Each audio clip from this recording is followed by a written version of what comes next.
आपण compass box मधील जे साहित्य आहे, जे इन्स्ट्रुमेंट आहे त्याची माहिती घेणार आहोत. कशाबद्दल जाणून घेणार आहोत आपण? Compass box.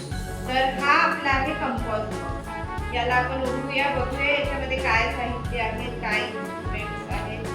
तर बघा, सगळ्यात आधी आहे हे कंपास. काय आहे हे? कंपास. याला आपण पेन्सिल लावून सर्कल काढतो, अँगल डिवाइड करू शकतो. तर ह्या कंपास बॉक्सचं जे नाव आहे ऍक्च्युली हे याच इन्स्ट्रुमेंट वरून पडलेलं आहे. हा आहे कंपास. काय आहे हा? कंपास.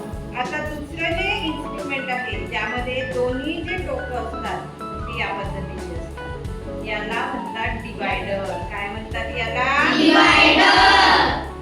सारखं अंतर मोजण्यासाठी जर आपण एखादी लाईन घेतली तर दोन्ही लाईन सारख्या आहे की नाही याच्या माध्यमातून आपण मोजू शकतो. याला काय म्हणतात? डिवायडर. याला म्हणतात स्केल किंवा रूलर. काय म्हणतात याला? स्केल किंवा रूलर.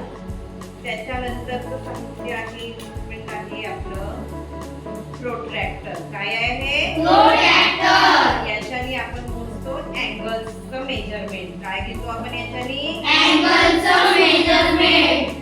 आणि हे जे दोन दिसत आहेत तुम्हाला इन्स्ट्रुमेंट हे आहेत सेट स्क्वेअर. काय आहे हे? Set square. याच्यामध्ये बघा, या सेट स्क्वेअर मध्ये हा अँगल जो आहे हा 90 डिग्रीचा आणि हे दोन्ही अँगल 45 डिग्रीचे.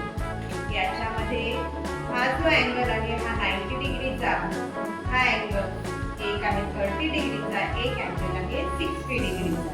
तर अशा पद्धतीने हे आज आपण कंपास पेटीमधल्या सगळ्या साहित्यांची माहिती घेतलेली आहे. परत एकदा तुम्हाला याची नावं सांगून देते.